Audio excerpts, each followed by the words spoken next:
What's going on, ladies and gentlemen? This week we had Clare Muscutt on the show, just right around the corner from International Women's Day, and it was excellent. Clare's story, I think, is like the epitome of what we want to hear from COVID. Like, we all had a really hard time, and so, hopefully we've started to bounce back. Clare went from the heights of being a speaker. She was, on track to speak at all these different events, to everything disappearing, personal problems. You'll hear all about it. She's super open. It's excellent. But rose like a phoenix, right? From all of that, from being in the depths of things, rose like a phoenix and has built this whole community that's helping women help each other. And honestly, it's just a great show. Check it out. The wonderful, the fantastic Miss Clare Muscutt.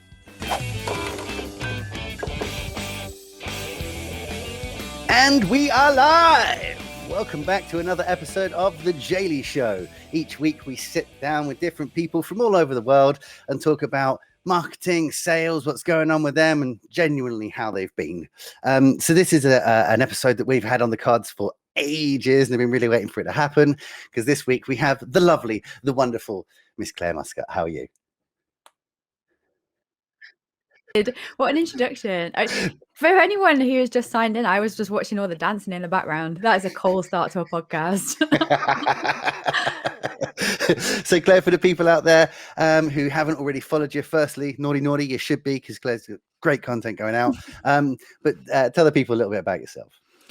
Okay, so my name's Clare Muscutt. I'm 39 and I live just outside London in a place called Brentwood, for anyone who knows Essex. And I'm the CEO and founder of a new initiative called Women in Customer Experience.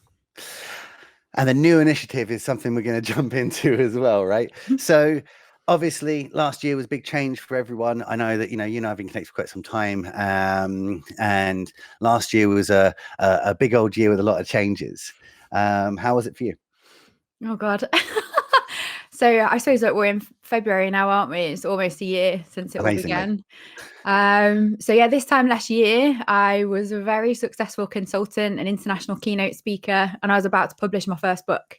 I had a diary full of international events and clients on a waiting list to work with me.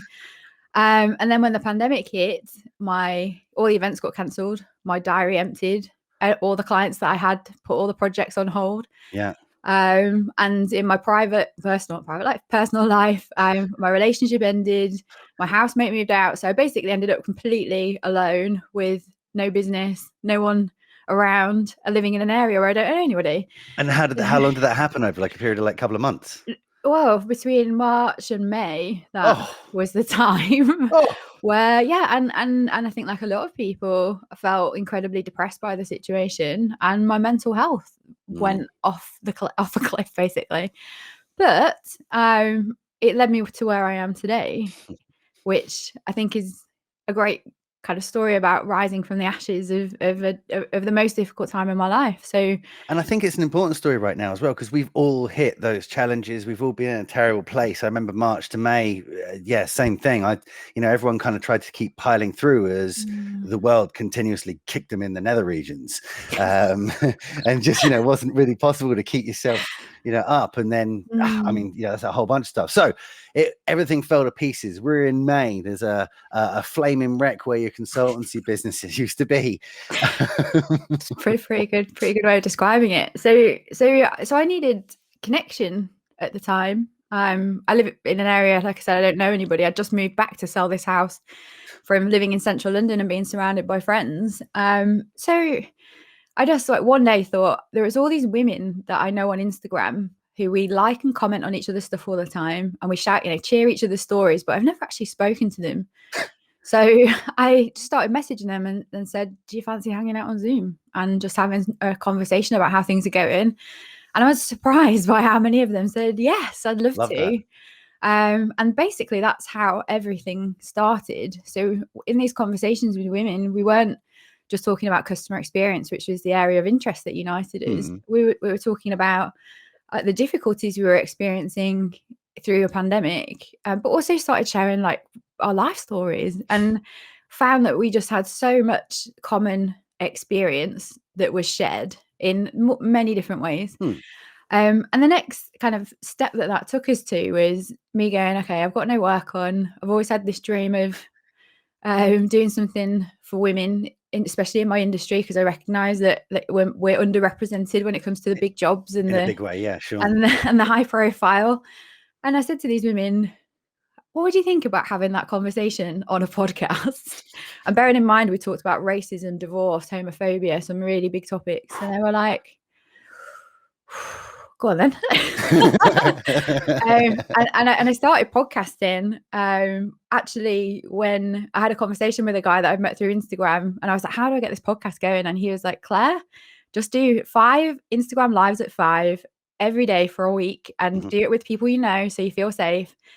And at the end of that 5 days, I had my first guest booked in on the Monday to record a proper podcast. Amazing. And we did it. And then I published consistently every week for 9 months, and taught myself how to produce and how to make the videos and how to like upload everything.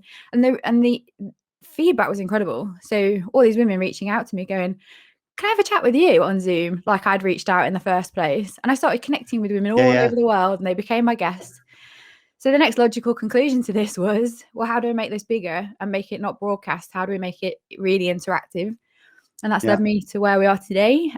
So around December last year, I got sponsorship to start up a online membership platform community for women in CX based off the back of the success of the podcast. And now in like 2 months, I've collected 12 women that are working with me all around the world.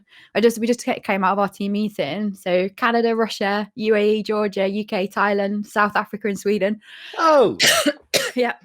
And we've been building this community, co-designing it as this virtual team using customer experience as the approach to it.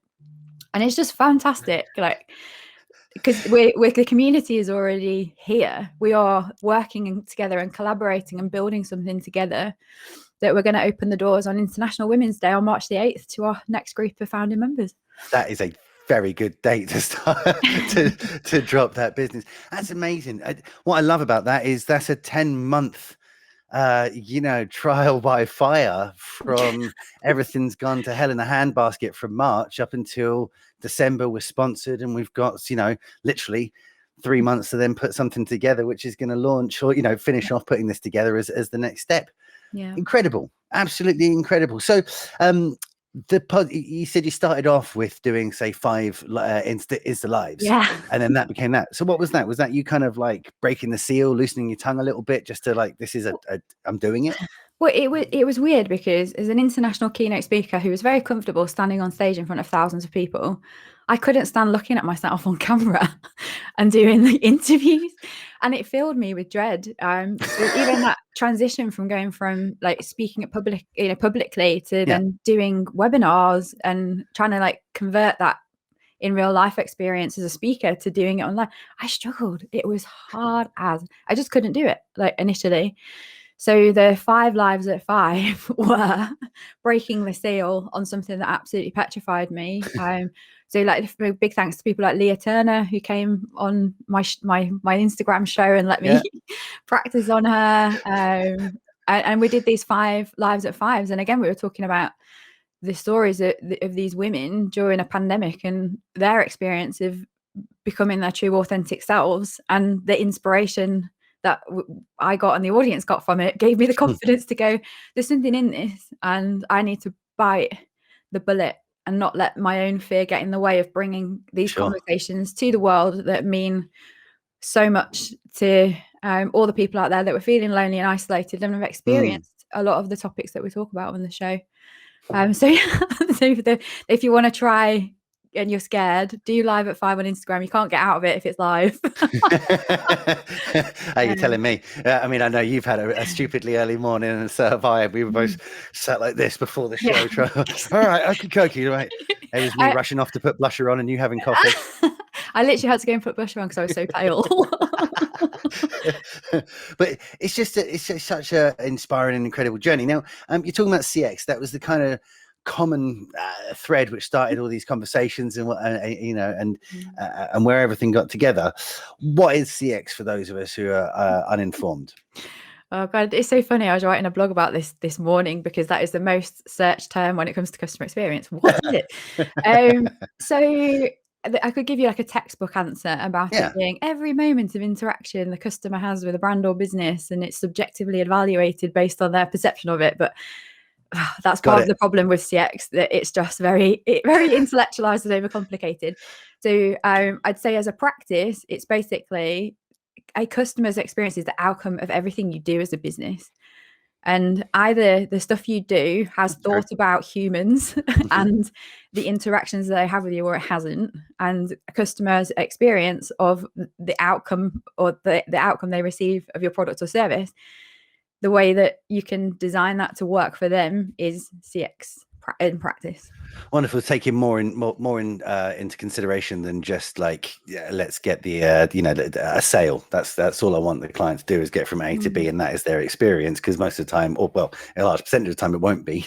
Their experience will be everything else, and everything else, and they'll purchase something at the end as well. But it's the service I got beforehand, the pre-sales, the overall view of the company. All of the moments that make up their impression of whether or not they're ever going to want to come back to you or talk about you in a positive or negative way. And yeah, I think what you nailed it there is that, when businesses think from the inside outwards and don't consider the outside in, and just prioritize what they want and what they need out of the interaction or their outcomes, usually leads to a bad experience, which commercially means you don't grow and you don't keep customers for very long.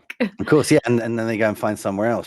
And I know it myself. There's been some great product services out there that I've loved, but it's just been a pain in the backside to use them, and I've moved away. I've ended up being like, nah, we'll just go over there. I'll spend more money elsewhere, something I don't like as much, because I just can't be done with like using that. Okay, so, and like, from my experience in IT, women are very, very, as you said, like, there's just not enough of them in the industry. There's not enough, especially in the higher level jobs. There's just not enough, I wouldn't say opportunities, but there doesn't seem to be enough people getting roles who aren't all men, essentially. So is that, I'm guessing that's the same in CX as well, then you were saying? It's weird because 70% of the people that work in CX are women, but we just don't end up in the big jobs or having the high profile. And that's why I want to start this community, was to challenge that, because we're not underrepresented, we are the majority, but we're just not seeing women getting the recognition for those roles and receiving the biggest opportunities. And even though essentially running the industry, not getting the top roles. What a terrible situation. So women in tech are underrepresented at like disproportionately underrepresented. Women in AI, women in any of the technology fields. But CX it's kind of different, but we're just not seeing the women that are representing the proportion to rise up, and we've got to do something about that. So how has the community started to address that then? The community you've had to put together. So in our research, we were trying to understand why this was. Okay. And there's a huge difference between men and women in terms of self-confidence, and I can't think of a way to say it without saying a really patriarchal term. Go for it. Having the bravery, I was going to use a term that I shouldn't, to step up and say, I want that job, I deserve it, I could do it. And it takes us a significantly higher level of confidence in our own abilities to step up and do that. So I think there's a statistic out there about men will say, 20% of the CV, I can tick those boxes, I'll go for it. Whereas women, I think we need to be around 80 to 90%. which is true. I know that from my wife. I've seen her, over her career, come to me and be like, God, I'm perfect for this role. And I've gone through it and been like, wow, you're like perfect for it. It's everything. It's like your CV, but someone wants you. How did you find this? And what I'd never thought of probably until now is the fact she probably sifted through 30 other job roles which were the same, but just discounted them. Whereas you're right, when I was looking for work, I'd be like, yeah, I can do that one and that one. Sounds good. I'll learn the rest on the job and hope for the best, which is probably why there's so many useless managers out there flying by the seat of their pants. But also women, like, if we choose to have children, tend to be the majority caregivers. So women quite often take time out mid-career to have children, and then getting back into it is more difficult. So the community basically is going to try to help to address the self-confidence through personal development. But the unique thing about women or female only communities is there are women out there who've overcome these challenges, and if we can listen to them and hear their experience and find out how they did it, how they got around some of the challenges that we all experience as women, that's so powerful. But being able to make those connections within your own network is often quite difficult. And in an open forum, not everybody wants to share that amount of detail about themselves. So again, the wonderful thing about the podcast was these women sharing their stories of struggle and how they overcame. And it's just not the kind of conversation that's ever had, especially not in customer experience, which is remarkable because we're all about emotional empathy and humanity. But we end up talking about, if I look at all the podcasts and articles out there, it's all about data and metrics and surveys and stuff like that. So I think there's a great opportunity for us collectively to challenge that. So it's not about me telling them what to do. It's about providing a safe space to have those conversations and connect. But as you have more of those conversations, or as more people are involved in more of those conversations, I might listen to the first person and be like, nah, okay, well, that's just her. That's just her. But as you hear a story more and more from different points of view, being like, well, this is how I succeeded, and you start to see some commonalities, maybe you can look at yourself and be like, okay, maybe I should go for that 20% job. Apparently I'd nail it. I know I'm better than my boss is doing it at the moment. It's funny that you say that, because I think there's also an opportunity for us to help to educate men about how to support women better as well, because I'm sure you'd have heard terms like mansplaining, or it's happened to me so many times, being ignored in meetings, or my voice hasn't been listened to as much as a man in the room, especially when it's conversations with IT people. I've been the senior manager, but in a sales pitch, the conversation's been directed at someone I manage because they are wearing trousers, literally.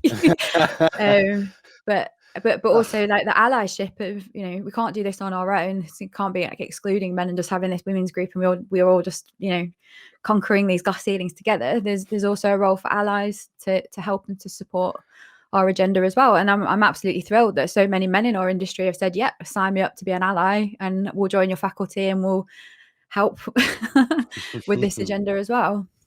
And how can everyone help? How can everyone help? I'm sat on the other side of the fence, and constantly I'm shocked about how often my privilege, or whatever you want to call it, but I don't know, I don't realize. Thankfully, my wife tells me off on a regular basis and has done for a decade, and I hope that's slightly helped me get a little bit better. But obviously, only in some situations. And so, how can people help change this divide?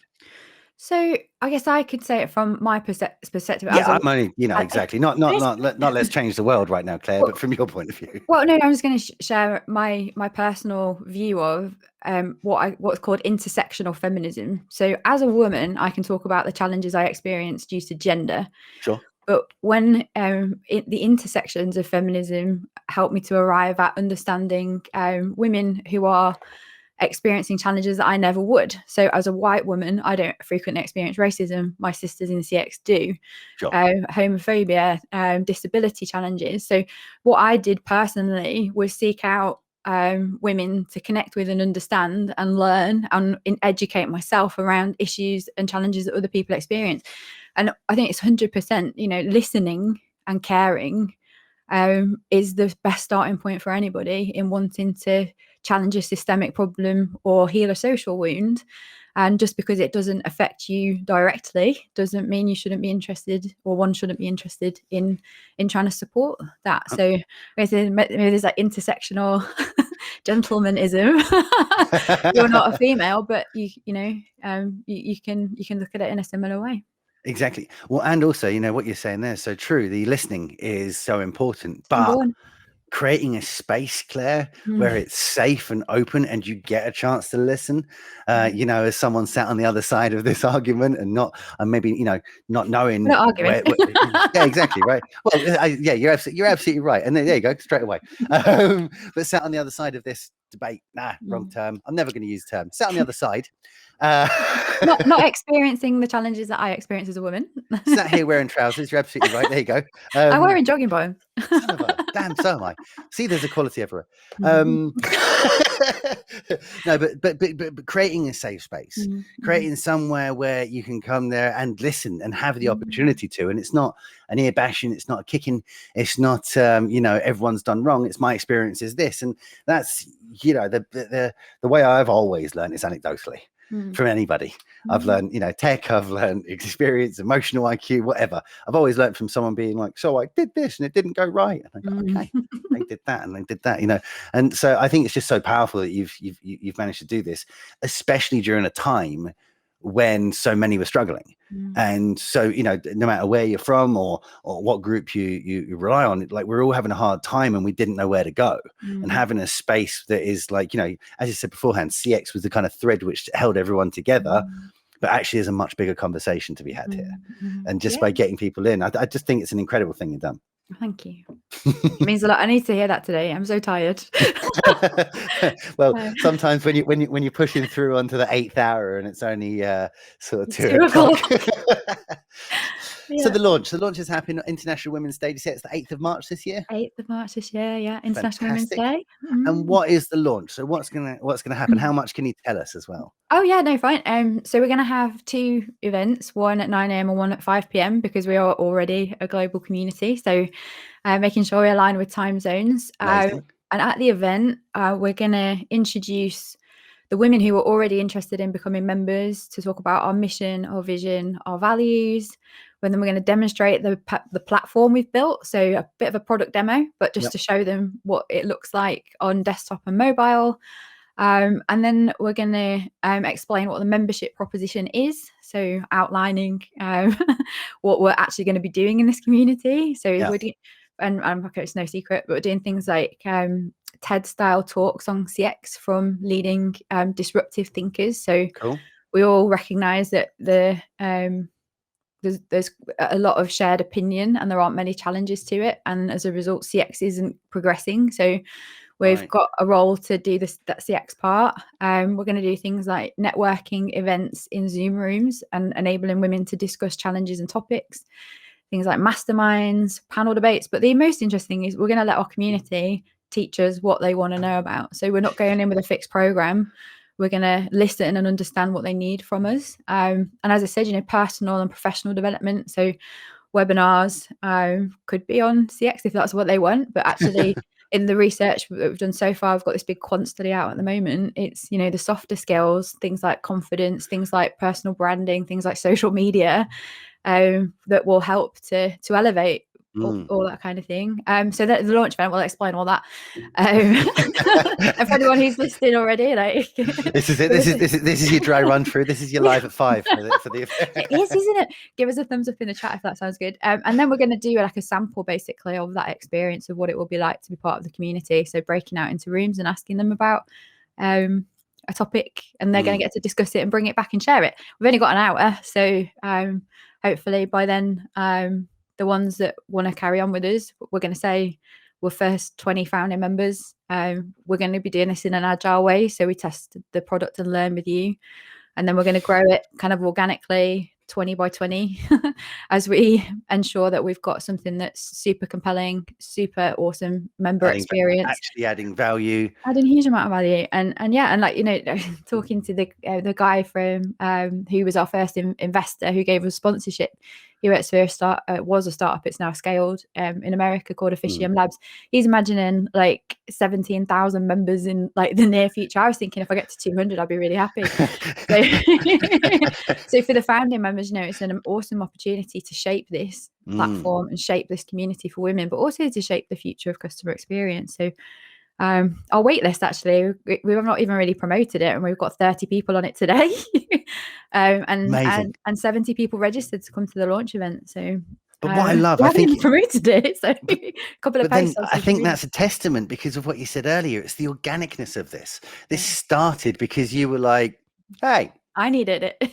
Yeah, you needed it, right? You needed it. How many people were just like you sat out there and being like, thank God someone set this up. I would never have thought of this. I would never have done this, but I love being part of it. But that organicness and actually bringing that into the fact that it's grown from you having a conversation with a few people to having a few conversation with a few people more to being and connecting them to having their conversations on their own and without me, and then the podcast being the broadcast version. I know, and then taking that and saying, okay, well, let's put this out to the world and being able to push it out. It's just so organic. But then keeping that ethos, that's super cool, Claire, because keeping that ethos moving into an event and be like, but as always, we're a community. It's not Yeah. someone running a Facebook group being No. like, today we do this, Exactly. And I think this is the beauty of it with, my background in customer experience. I'm getting to do what I've helped businesses with for years, and I was going used to to help ask. clients with, and I'm doing it for my own business, and I'm getting to do it exactly the way that I wanted to. When barriers would be put in my way in corporate, or clients would be like, "Oh no, we don't quite want to do it that way." This time, it's completely the CX approach to designing a business.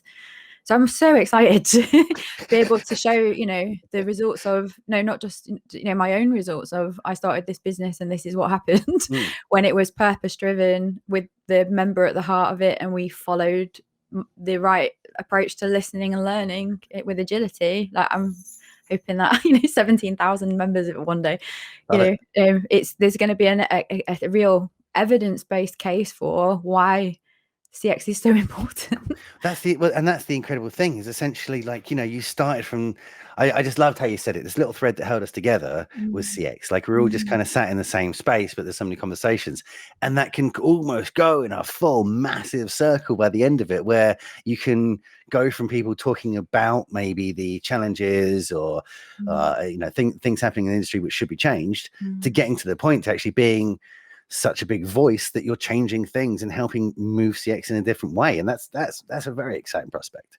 Yeah, I think it's all about empowerment, especially for women, and the fact that it's global. It's the first ever global community for women in customer experience. Wow. First private online, members only social network, and there's something I didn't really talk about, but it's like our goals and our aspirations are about how can we do more to support female inequality issues that we don't experience. So we've started talking to partners from NGOs that are supporting women experiencing violence during wars. How can we use our profits to support that kind of thing?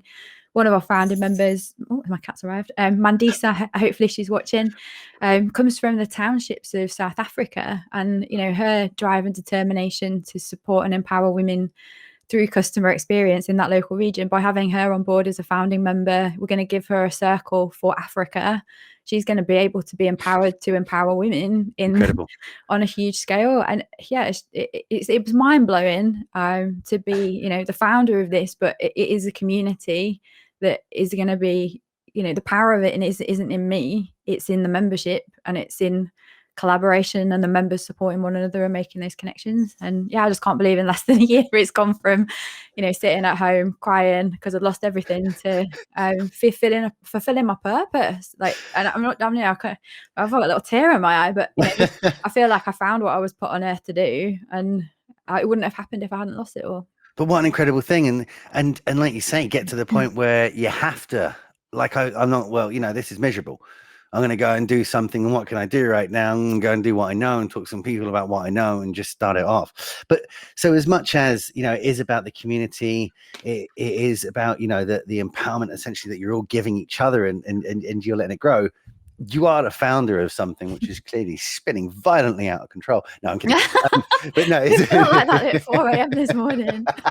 But so what's that change been like? I know, and am I right in saying that before the pandemic, when you're a consultant, you were running your own business then, or you were your own consultants, but this is a kind of a different thing with a lot of more moving parts and people, right? It's totally different. Well, I had a freelance team previously, and we'd collaborate on projects. And my business model was I'd speak at an event, clients would want to work with me. I'd set up a project, and I'd bring freelancers in where we needed them. Gotcha. But it's still very much, in comparison to this, felt like a solopreneur experience. Yes. Like a solopreneur to entrepreneur with people, a lot of people, is a significantly different experience. When you're talking about investment, you're talking about scaling, you're talking about growth. And I'm just so glad I found women to support me through this journey. So coaching, I think, has been one of the most amazing things through this journey. Really? So yeah, big shout out to Veronica Owusu, who's my power coach, who keeps me grounded. And because one of the biggest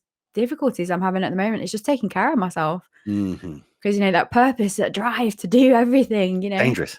Yeah, really dangerous. But I'm on the verge of like collapsing right now. So I know, well, like over the last 5 years, I've definitely done that to myself a number of times. And if it wasn't for the network I have around me to be like, enough, like, you're not happy, you don't seem happy, You're not making us happy. Well, How no, about you just stop? I'm happy. I'm just exhausted. And then another woman, Emmy Faust. So I came across her through a LinkedIn post actually, where I was looking for some help around digital marketing and SEO, and found this amazing woman who supports startups to grow, and she loved our purpose, and I said, yeah, I'd love to help you. So I've got someone who I can like look up to, who's been there before and actually knows what they're doing, because I turn up to a coaching session with her and I'm like literally feeling like I'm going to pull my hair out because I don't know what the hell I'm doing, and she'll be like, right, we're going to get to your priorities for this week, your mission criticals. And because she's been there and she's done it before, I said about the power of connecting women that have overcome those challenges. I really could not do it without the support network I've got around me and the team of amazing founders that have joined me from around the world. It's amazing, but you've built that. You've built yourself the network, which is enabling you to build something bigger to help more people. We were saying beforehand, hey, we're going to talk some stuff. What are we going to talk about? And you were like, well, maybe the story, but it's such a cool story. Like it's just so cool that over just such a short period of time, we all put our heads down and went for 4 or 5 months, and you came up with it. We're like, oh, it's a new thing, and it's a podcast now, and okay, let's do an event, let's get sponsorship, 1,700, come on in, members.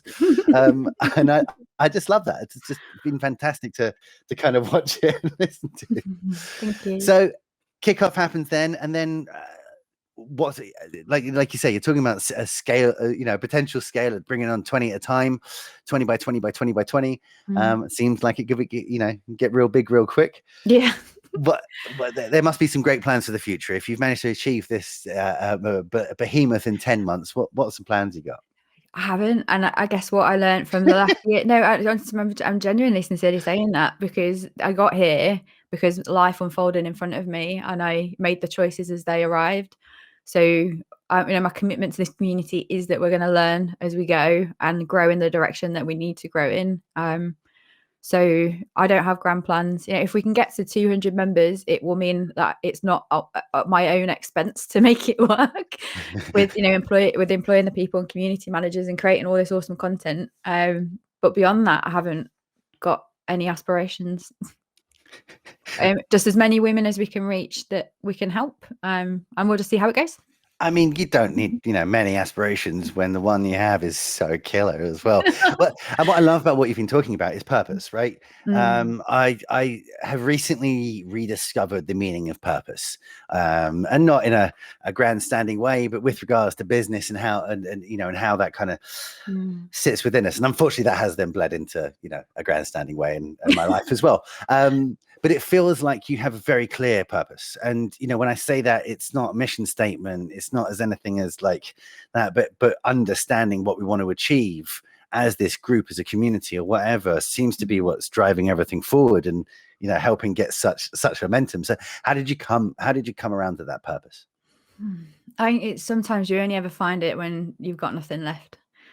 And it was the realization that I've had to transform a number of times in my life.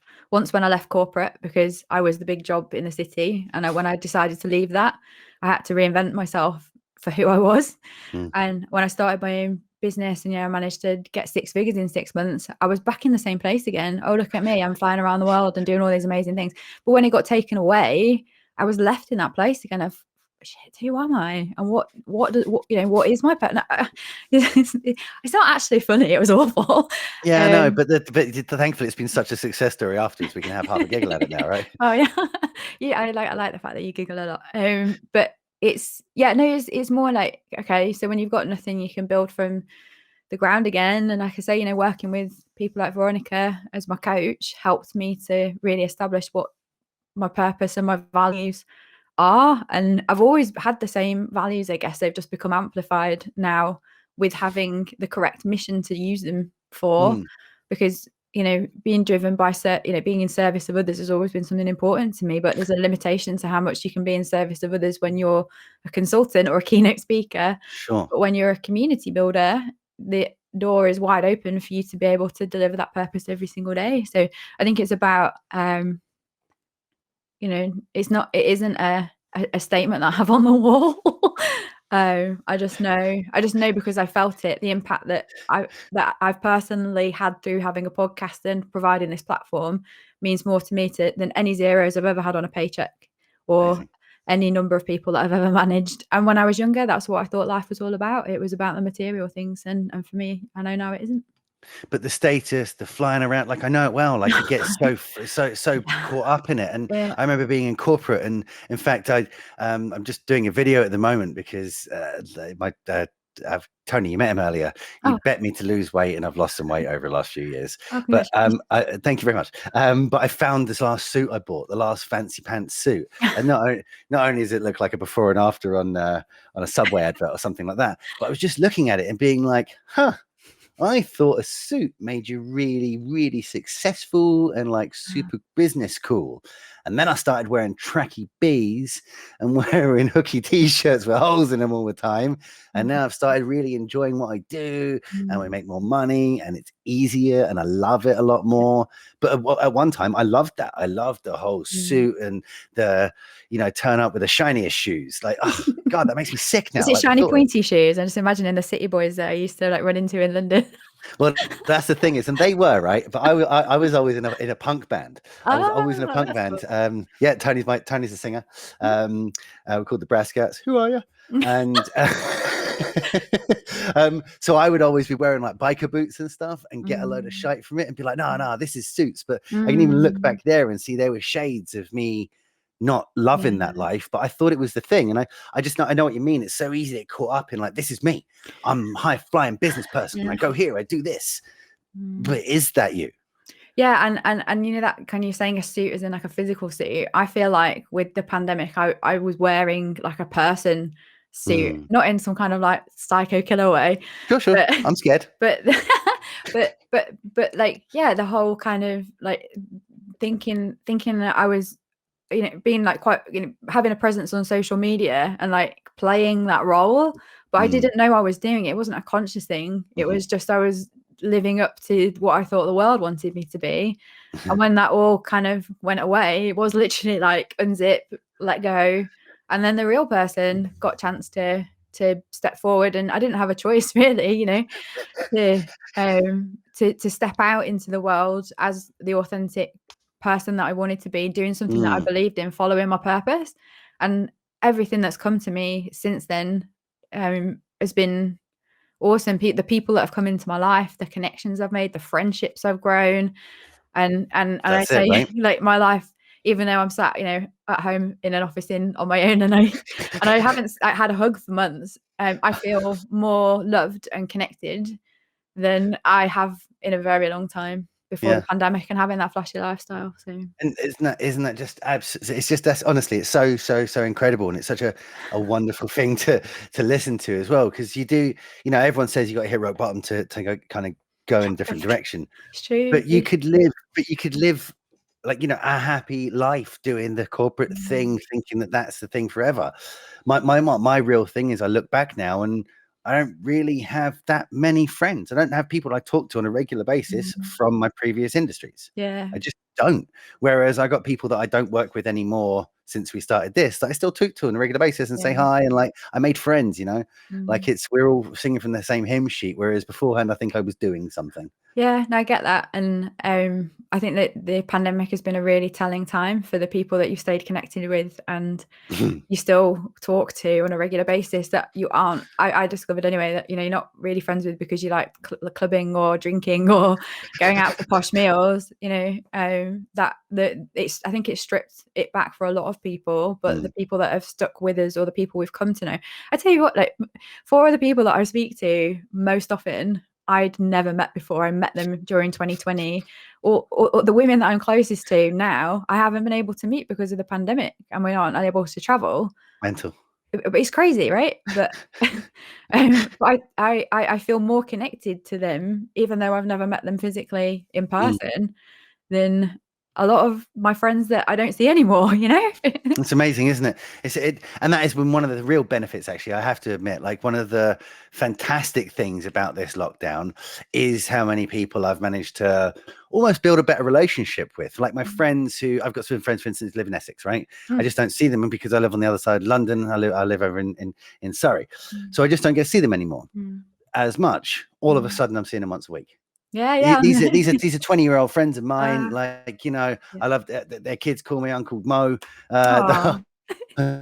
Well, not me, Tony, but but I just don't see them. We'll see each other twice, 3-4 times a year. We'll catch up, we talk on the phone, etc. But suddenly it became we were sitting down talking to each other, and the same thing has happened in for people in business as well. Like, I'm talking to those clients regularly. It's become good fun. Like, people look forward to like that chat we get to have, because this is my connection now. This is it. And until, I actually get jabbed tomorrow. Ooh, how did you get on the list? Like, don't tell me. Claire, I had a short 37 years of respiratory disease, and out of nowhere.